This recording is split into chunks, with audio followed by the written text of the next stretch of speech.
Hello and welcome. In our lesson today, we are going to tackle application questions on cell physiology. Now this is part 2.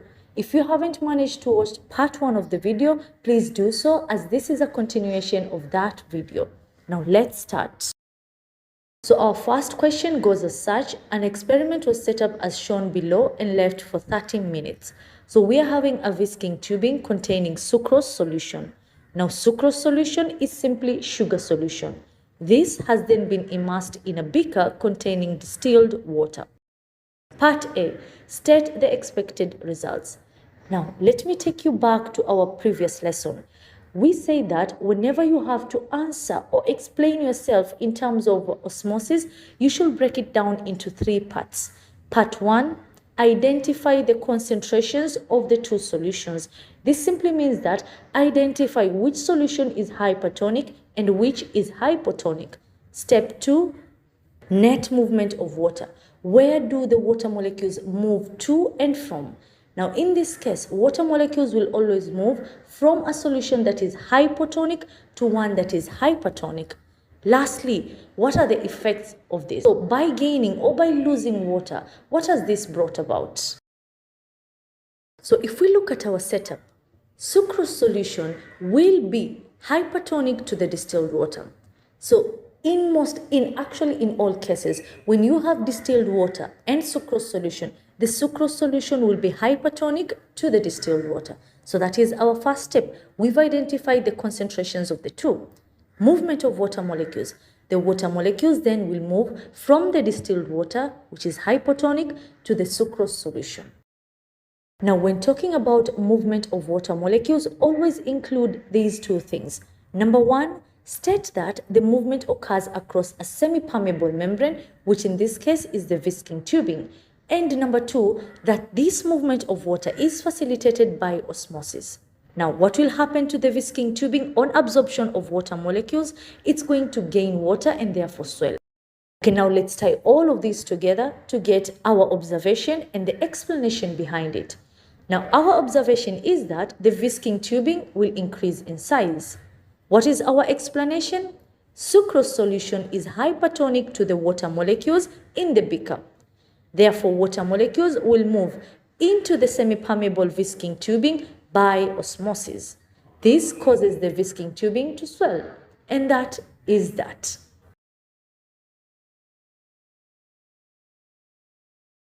Let's move on to the next question. In an experiment, equal volumes of blood were incubated for 1 hour with different salt concentrations. After the incubation period, the number of red blood cells that were present in each setup was determined. The results were as follows. Now, if we look at the setups, we have 3 setups, setup A, B, and C, and in each setup, the concentration of the salt solution is different. So in setup A, we have a salt concentration of 1%, 0.6% in B, and lastly in C, it's at 0.3%.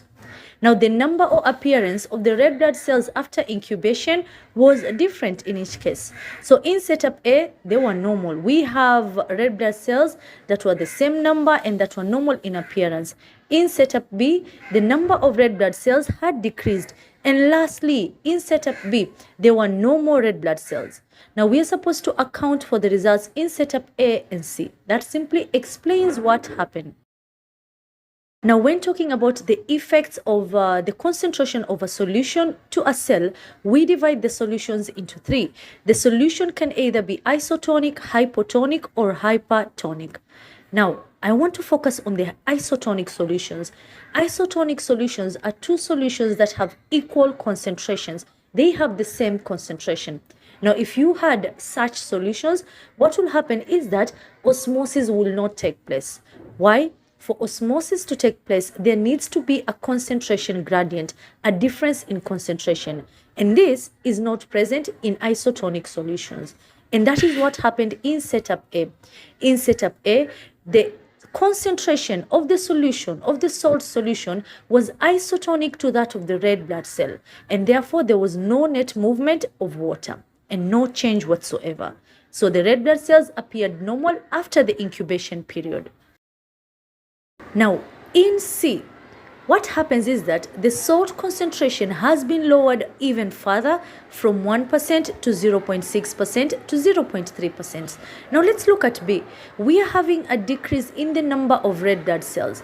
Now let's discuss the two remaining solutions, hypertonic and hypotonic. Now when you take a red blood cell, place it in a hypertonic solution, movement of water molecules is going to be from the red blood cell to the hypertonic solution. So what will happen? The red blood cell will lose water, shrink and become crenated. But it's not going to affect the red blood cells in more than the appearance and structure. You will still have a red blood cell that is present. So if a red blood cell was placed in a hypertonic solution, it shouldn't have affected its number. But if you were to take a red blood cell, place it in a hypotonic solution, the red blood cell will absorb water, swell and finally burst. This process is called hemolysis. Now then, this is what happened in setup B and C. So the red blood cells absorbed water, became swollen and burst. The only difference is that in setup B, the solution was slightly hypotonic. So some red blood cells burst, but not others. But in C, the solution was way hypotonic. So all the red blood cells underwent hemolysis. They absorbed water and burst. And this is why there were no red blood cells at the end of the incubation period. Okay, part B. What observations would you expect to make with regards to the shape and number of red blood cells if the experiment was repeated with a salt solution that had a concentration of 1.7%? Explain. Now, let us look at setup A. Setup A had a salt concentration at 1%. And this was isotonic to that of the red blood cells. If we were to increase it even further to 1.7%, the salt solution will now become hypertonic to the red blood cells. So the red blood cells are going to lose water, shrink, become crenated. Now, how will this affect their shape and number? The shape, of course, is going to be affected. They will look shriveled, they will look shrunken, but it's not going to affect the number. The number will remain the same.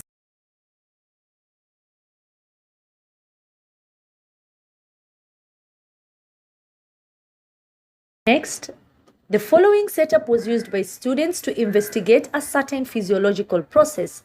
So we have a whisking tubing, which is a semi-permeable membrane, connected to a capillary tube. Now inside of the whisking tubing is a sugar solution. This was then placed in a beaker containing distilled water. Before we proceed with the questions, if you have a sugar solution and distilled water, then the sugar solution is hypertonic to the distilled water. Part A, identify the physiological process that was being investigated. We are talking about movement of water molecules, and that is osmosis. Part B, using a diagram, explain the changes that will be observed after 2 hours. So let's start. The sugar solution was hypertonic to the water in the beaker. Therefore, water molecules moved from the beaker and into the semi-permeable whisking tubing by osmosis. Now this caused the level of solution within the capillary tube to rise. So how do we incorporate this information in a drawing? It is as such. And there we have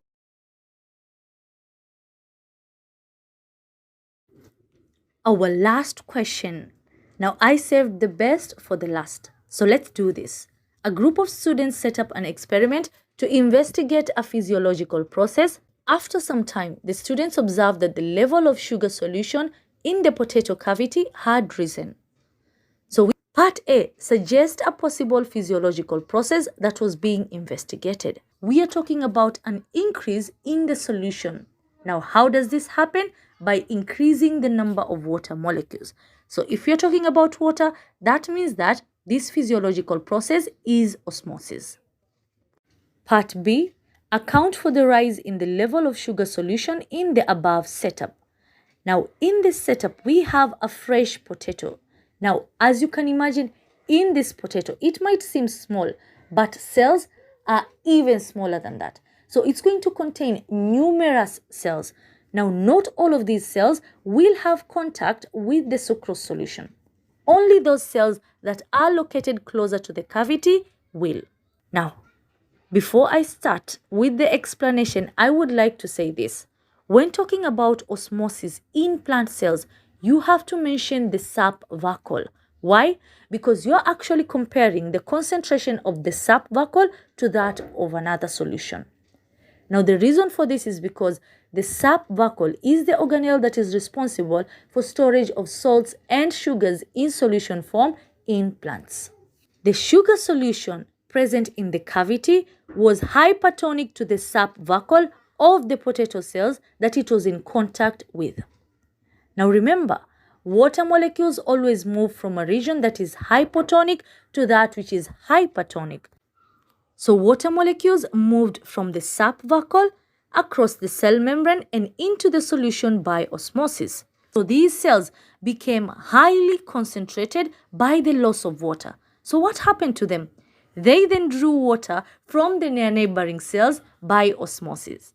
So this process continues. Whichever cells lost water by osmosis became highly concentrated, drawing more water from the neighboring cells.